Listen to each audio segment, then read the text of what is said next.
Hi everyone, this is Casey. I wanted to share a quick reminder that enrollment is now open for the next cohort of my signature Paradigm Shift program. This is the program where I personally coach you through taking action with the essential skills and mindsets you need to support your PDA child or teen and make true progress. After every cohort, I ask parents for feedback, and what they say over and over again is that the program is life-changing. It empowered them to transform their relationship with their child and stabilize their home. You can use the link in the show notes to learn more, join the program interest list, or dive right in and enroll for immediate access. Now, on to today's show. Hi, and welcome to the At Peace Parents podcast. I'm Casey, and I'm here to empower you in your decision making as a parent of a demand avoidant child. My goal is to share insights that will generate aha moments and support your connection with your child. I'm a mom of two amazing little boys, one of whom is PDA, and I've worked with hundreds of parents just like you to teach them how to lead their child out of burnout and find the clarity, peace, and sense of community they need.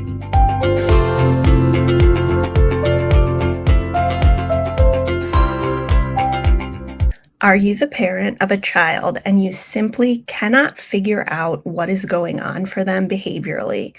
Maybe they have really explosive behavior, or maybe they're completely fine at school, but when they come home, they're like a feral animal. Maybe people are telling you they'll grow out of it, or all kids do that, but you deep down as a parent know that something else is going on.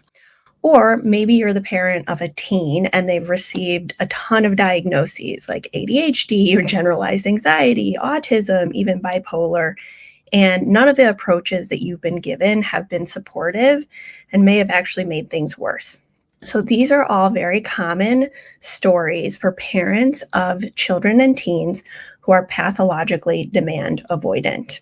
And this may be the missing link for your family. And that's why today I want to dedicate a free training for parents who are confused and need more support to understand their unique child's brain wiring and nervous system.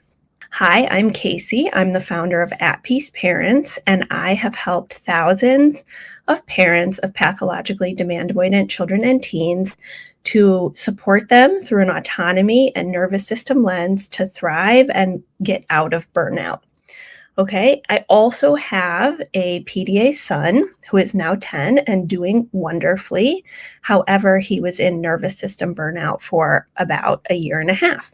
So today I'm going to walk you through our 5 characteristic framework for understanding pathological demand avoidance so that you can determine if this fits your child. Okay, so we're going to talk about 5 things. We're going to first talk about the definition of pathological demand avoidance, equalizing behavior, which is what you're going to notice in your home. We're going to talk about masking, meaning 2 different versions of oneself. We're going to talk about the need for undivided one-on-one attention. And then finally, we're going to talk about the fluctuating nature of PDA and how things accumulate over time, which is why you may have thought that your child had like a regression all of a sudden, or it felt like your family's challenges came out of nowhere. Okay, so first, we're going to talk about the definition of pathological demand avoidance. So despite the name, it doesn't always have to do with demand avoidance, and lots of things can cause demand avoidance. Like, for example, if your child has like tags on their shirt that are itchy, they're going to avoid putting on the shirt, and that is caused by sensory issues. But what's unique about pathological demand avoidance is that it's actually defined by a survival drive for autonomy and equality that consistently overrides other survival instincts like safety, toileting, sleep, hygiene, and or eating. What does that mean in real life? What that means is every time your child or teen's survival brain, which is this part of the brain that is in pink, the limbic system and the amygdala, anytime that is perceiving that they don't have freedom, choice, or autonomy, or that they are not equal to or above another. If someone else is above them in stature, power, authority, they will perceive threat, and that will precipitate or cause a nervous system reaction where they will go into fight or flight, freeze, or shut down. Okay, so this will override other survival instincts. So, for example, you might have a child that in the moment, you tell them, don't get close to the street. And instead of avoiding the street or stopping, they're actually going to accelerate towards the cars in the street. Or you have a child for whom you're encouraging them to eat more and more. And the more you encourage them, the less they eat. Okay. And doctors will tell you when they're hungry, they'll eat. But as a parent, you know that they actually won't eat even though they're hungry, because that survival drive for autonomy, for getting to choose around eating, will actually make it so that their nervous system shuts down, digestion slows, and they can't eat. Okay, so what we see in accumulation over time is often that we have patterns that might apply to your child or teen. Okay, so I'm going to briefly talk about each one of these basic needs patterns to see if you can identify your child or teen. So let's first talk about safety. So this is a big one, and we're going to talk about it with equalizing. But for many PDA children and teens, they have a fight-flight reaction that is perceived by others as very much defiant or oppositional. Okay, so whenever they're perceiving that you're putting a limit down, saying no, or putting yourself in a position of authority or power, their brain is going to be like, hey, you're in danger or under life threat. Okay, and what they might do is have this aggressive nervous system response where they're aggressive towards another, like hitting, biting, kicking, screaming, throwing things. They might have a flight response, which is also called elopement, running out of the house or away from you. And there can also be patterns like attacking a sibling, attacking a parent, hitting other children, or it can be towards self. Okay, so that could be self-harm or dangerous behaviors, headbanging, etc. Toileting, what we might see, patterns we might see as that nervous system stress accumulates is we might see a child who is completely toilet trained, and then they have what looks like a regression where they need to start going to the bathroom in a diaper again, even though they're 6, 7, 8 years old. Maybe they'll only poop in the bathtub or in a certain location in their backyard, or they're starting to control their toileting, or they need their parent to wipe them at the age of 10. They might need their parent in the bathroom with them. Other patterns you might see are a child who is peeing all over the floor, and the more that you try and use behavioral approaches, sticker charts, etc., the more pronounced this behavior is. We also see the physiological impact on toileting and digestion. So there's patterns of withholding and caprices, UTIs, and struggles with toileting in general, which is a topic that can be hard for parents to talk about because it's, so sensitive. But we do see these patterns because the nervous system is impacted by the losses of autonomy and equality. And in terms of toileting, we often see that like traditional ways of potty training are actually making things worse. Sleep, what we might see is a child pushing the bedtime further and further back or having really early morning wake cycles. For teens, you can see sometimes they're going into a non-24-hour sleep cycle, or, every night they're pushing 1 hour back and then they're sleeping through the day, which makes it impossible to access school.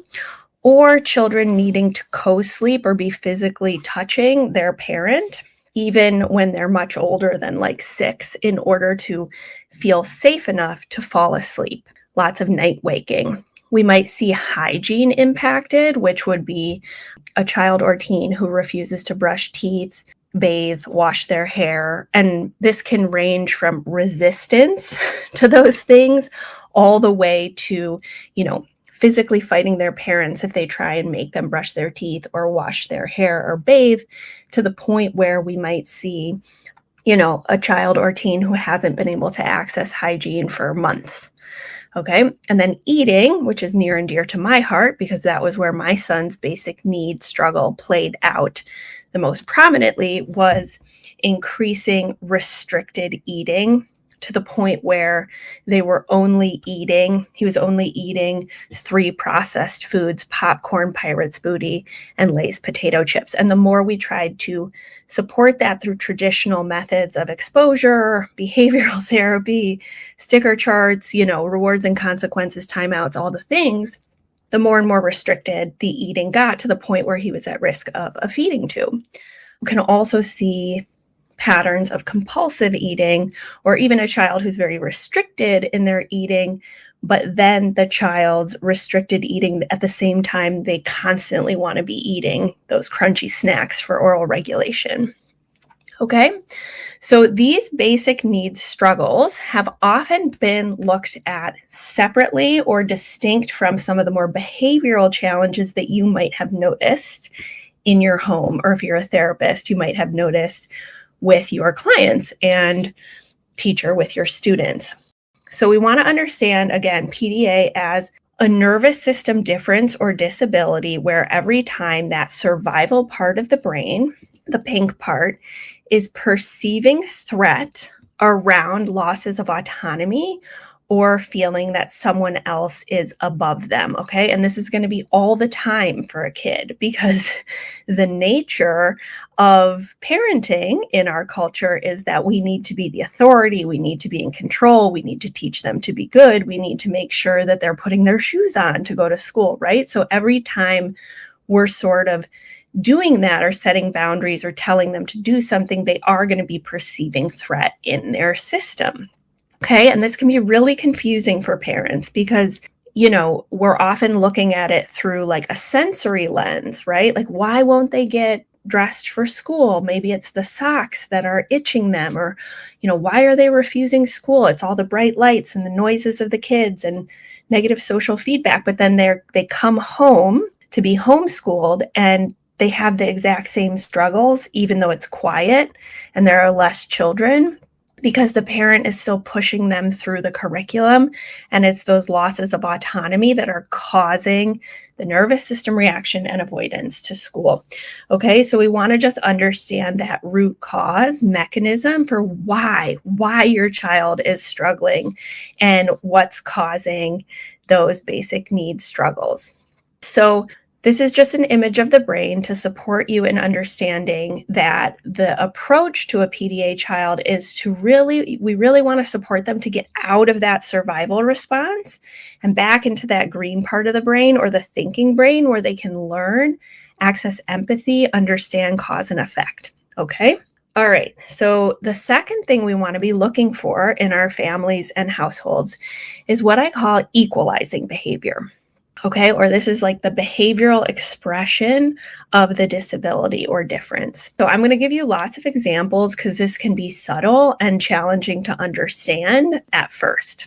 Okay, so if we go back to what we learned about what's the root cause of the child avoiding or getting upset or having a meltdown or a panic attack, it's the perception of not having freedom and choice in the moment, or someone being above them. So that hits their body, their nervous system, and they might not even be aware of it. And then they do a nervous system driven response to try and get back in control. Okay, so what we saw with basic needs is that their control was coalescing around one or more of those basic needs. But then we also see equalizing behavior. I'm going to give you an example from my own life. My son comes home from school, drops his backpack down, drops his snow gear, throws it all over the kitchen floor, and just walks into the living room and says, I need potato chips. Okay. So maybe because I'm a parent and I think it's my job to be in a position of control and authority, and I want a clean house like everyone else, I say, hey, Cooper, you need to pick that up. And he's like, no. And I'm like, Cooper, you need to pick that up and hang your coat up. Maybe he complies with my request or demand, but then after he hangs up the coat, he might go to where I am in the kitchen and knock down all the stuff that I'm working on, like the spices, because I'm cooking. Or maybe he's near his brother, and his brother's building Legos, and he's like hovering around his brother building Legos. And I say, Cooper, can you give William some space? Okay, so he's perceiving that as a loss of autonomy, like he's not got the freedom to be doing that. And I'm putting myself in a position where I'm telling him what to do, which is normal for a parent, perceives threat and then equalizes against his brother, which might be like telling him like, you're so stupid, William, you don't know how to do anything right, or hovering around and accidentally kicking his Legos. And it can be more extreme. It can be coming home from school as a teen who seems to be doing fine at school, and the moment they walk in the door, you're like, hey, how was school? And they're like, shut up, you. Right? And you're like, what happened? Okay. So this is equalizing behavior that can happen in the moment, or it can happen over time when they're off at school all day, come home, and then they are trying to get their nervous system back to safety. Other ways that this can look is controlling behavior, controlling your line of vision, when, like if they're watching an iPad and they're like, mama, look, and then you look away at your phone, they start to escalate. They're trying to control your line of vision. They're trying to control whether or not you can eat, whether or not you can go to the bathroom. Maybe they're constantly correcting your words or what happened. This can look like manipulation or even lying, right? In ways that feel strange and innocuous sometimes. Like, I remember a time when my son's grandmother was telling the story of when I had my second son. And she's like, I came to your mom's house to stay the night with you, and she was in the hospital. And my PDA son said, no, I spent the night at your house. And we all knew that he actually hadn't. But when my mother-in-law corrected him, he perceived that loss of autonomy and equality to her, activated and started equalizing and insisting on something that actually wasn't true. And the more that we corrected him, the more that he doubled down. This can also look like aggression, right? Targeting a sibling or another safe person in the home, usually the parent who is the lead parent, often the mom. Okay, so this can look like controlling, correcting, aggressive, seemingly manipulative behavior towards another. This also looks like always needing to be first out of the car, first down the stairs, having more of the dessert, more of the thing. I mean, I can give you an example from this morning. My 6-year-old wanted some dopamine in his hair, so we have this little semi-permanent blue hairspray for his hair so he can feel cool in kindergarten. This makes my PDA son feel like he's not equal to or above his brother. So he starts equalizing and trying to find a way that he can be above. And he's insisting on needing to also have the blue hairspray, even though it's my other son's. And then he's looking for ways to like be above with his temporary tattoos. Okay, so that's kind of an adaptive example, but the equalizing behavior can feel very, very abusive if you're on the receiving end of it, where it's targeted and constantly criticizing and correcting and telling you what you did is wrong, potentially interrupting behavior and saying poop, poop, poop, pretending to be an animal like a cat or a dog, and only meowing or barking in order to reduce meaningful conversation. There's all sorts of ways that this can play out. The way that's most obvious is when you tell them to do something or to stop doing something or to set a limit, and then you see an immediate fixation on them doing something that's either destructive or manipulative or targeted, right? So, one example is a parent who was on a subway in New York City telling their daughter, hey, like, don't touch the railing because there's germs on it. And then in response, the child didn't touch the railing, but put her tongue on the railing. Okay, so it's like an impulsive fixation. It's nervous system driven. This is extraordinarily difficult behavior because if you correct it, it activates that same nervous system threat perception, and they will double down or escalate that equalizing behavior.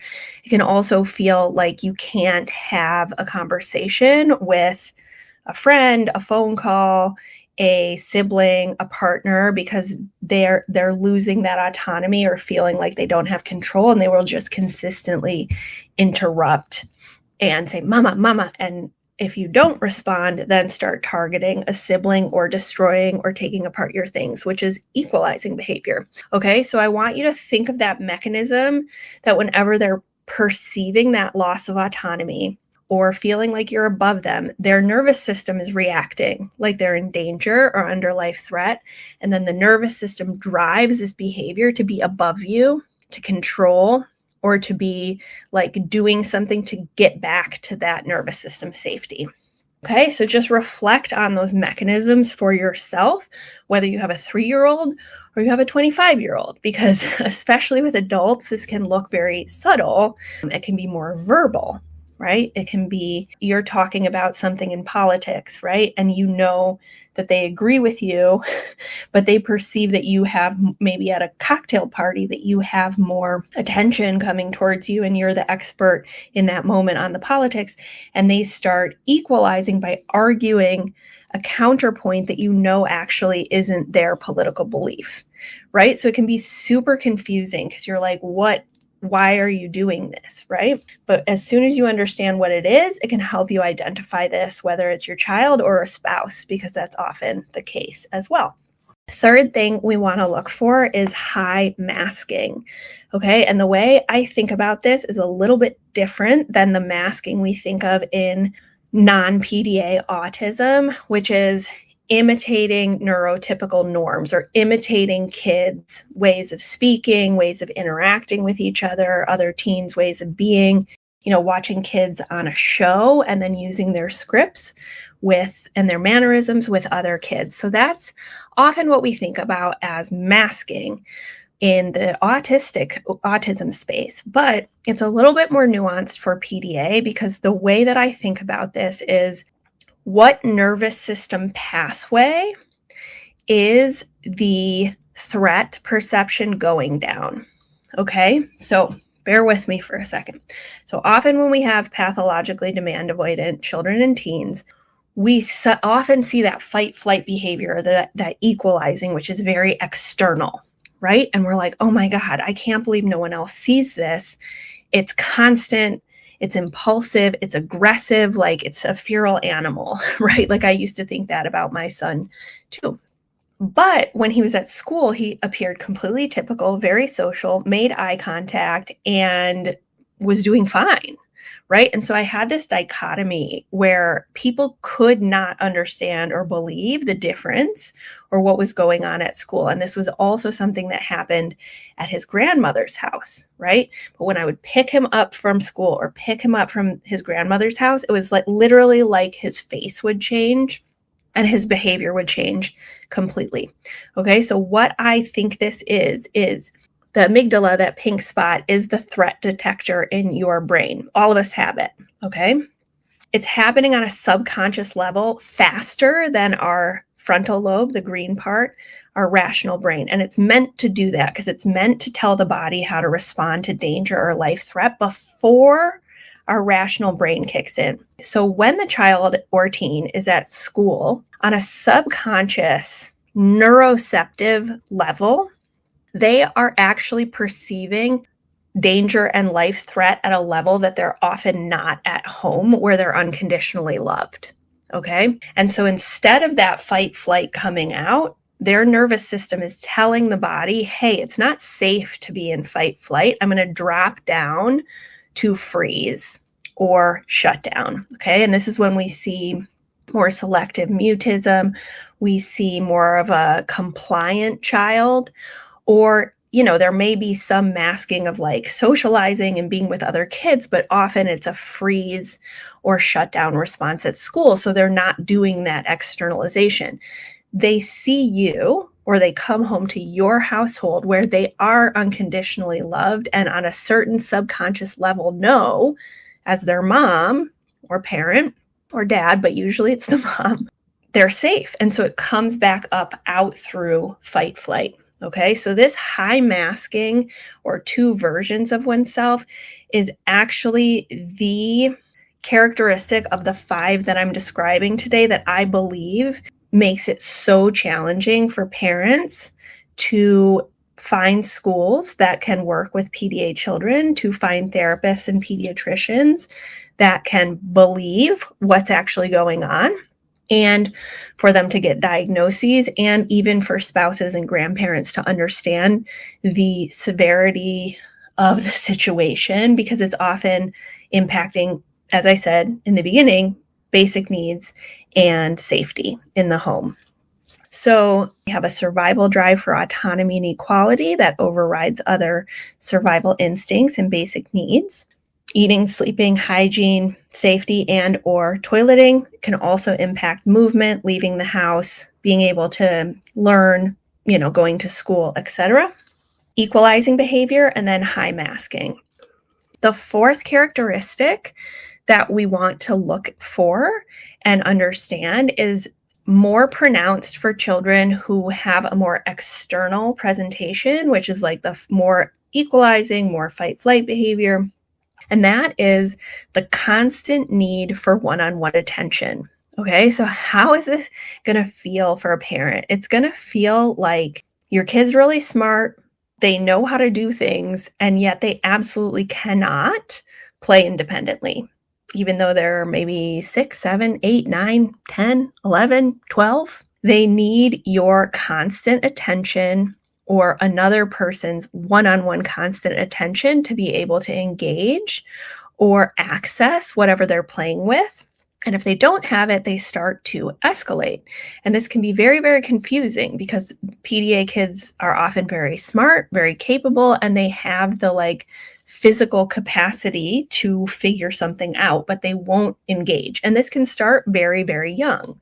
I have this memory of when I had my first son, my PDA-er, I felt like I was improving and entertaining him even from a very young age. Like when I was dangling things in front of him, he wasn't reaching out for them. And he was constantly dysregulated and crying and screaming unless I was sort of improving and playing for him.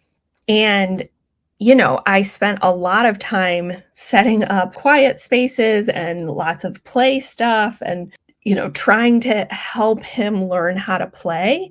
And he absolutely could not do it. He needed these signals of nervous system safety. It wasn't a skill deficit. Okay. So how this might play out in the home would be, you literally cannot do anything even if you're just one-on-one with your child who's PDA, because if you try and do laundry, if you try and respond to a text, if you try and make phone calls, talk to your spouse, do the dishes, anything, even if you're speaking to them while you're doing it, they may start escalating.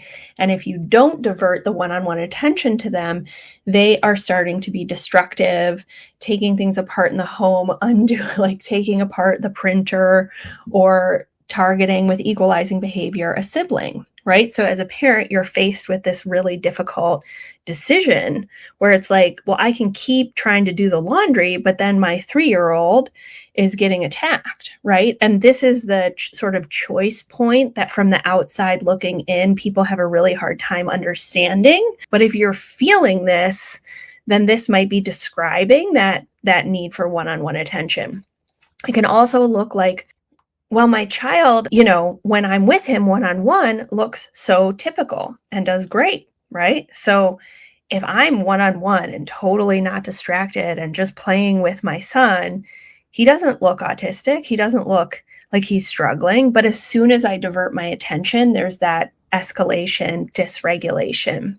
This can play out much more subtly with older PDAers where they're constantly wanting your focused attention and sort of impulsively asking for it verbally in a way that's so interruptive, interrupting you so much that you have to divert your attention in order to give that attention to them. Okay. And this is seeking safety, nervous system safety, because remember the definition of pathological demand avoidance is constantly having that activation in their body around perceiving threat. Even if we don't see, because it's not like there's a natural disaster or, something happens externally that we can observe as parents that is letting us know, oh, there's a reason for the nervous system to activate, but rather it's their subconscious perception around autonomy and equality. The fifth characteristic that I want you to be thinking about and looking for is cumulative nature of nervous system activation. That sounds fancy, but it's not. What this means is that often for parents, this feels like it comes out of nowhere, right? It can happen like maybe your child goes into what's called burnout, where it's like all of a sudden there's this change, right? Maybe it's after a baby was born, a divorce, a move, the death in the family, or them starting kindergarten or a new school. And they've been perceiving threat in their nervous system over time, but they've had enough accommodations from you intuitively as a parent, because you're a good parent, you're paying attention and you're, attached to them, etc. But then they have this big loss of autonomy, or you have another child in the home, which is what happened for me when my son went into burnout. And all of a sudden you have to divert that attention, and it tips them past their threshold for how much activation can build in their system. And then we start to see a child who's so far past their tolerance for their nervous system activating, just like any other human who would be experiencing trauma, would start to have these big behavioral responses and big impacts on basic needs, like a toileting regression, or like my son all of a sudden stopping eating and then having these enormous feral meltdowns. And the question parents often has is like, did something happen? What happened at daycare? What happened at school? What happened for this teen that caused this, right? And if you have a child who's more freeze or more internalized, this can be even harder to recognize until later because it's not always externalized, okay?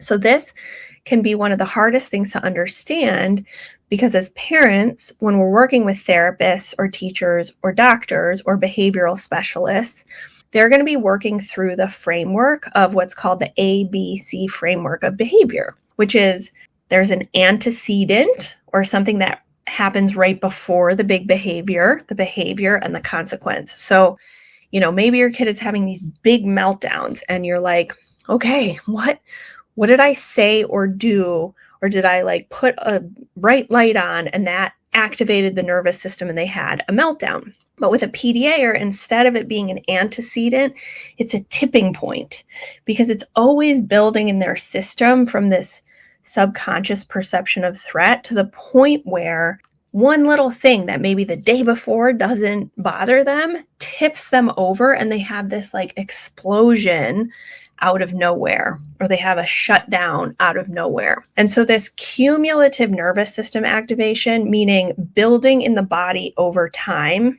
not just in a day, not just the idea of restraint collapse, but rather over weeks, months, or even years, is why we see burnout, or what some people call autistic regression for these kids.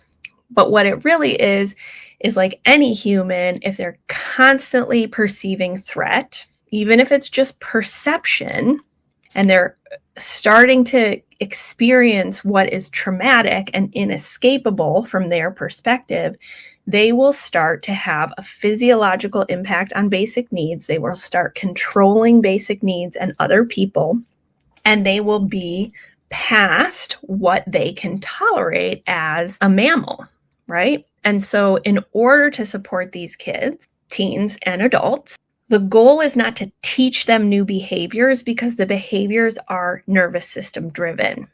And you can't teach a nervous system to not have a survival response, okay? Because that's what they're designed to do, to keep us alive. And our child is having these neuroceptive responses based on autonomy and equality. So the goal of parents, and this is what I work with parents to do, and I've done in my own home, is to bring down that threat response through accommodations and a very different approach to supporting a child that doesn't look traditional. So lots of hope here, Lots of things we can do to support these kids, but today's goal was to support you as a parent to determine, is this relevant to me, right? Like, does this apply to my child or teen? Because there's a lot of debate out there about what pathological demand avoidance is. And these 5 characteristics have been what has been supportive to the families that I work with. So I am at the end of this training, but I was so happy to be here with you live, and I will see you again soon. Bye. Thanks everyone for being here with me at the At Peace Parents podcast. This is your source for all things related to understanding, supporting, accommodating, and advocating for your PDA child. To go deeper on any of these topics, check out my course offerings and masterclasses at the website www.atpeaceparents.com. To completely transform the way you think about and relate to your child and to bring peace and stability to your home, join us for the next cohort of the Paradigm Shift program.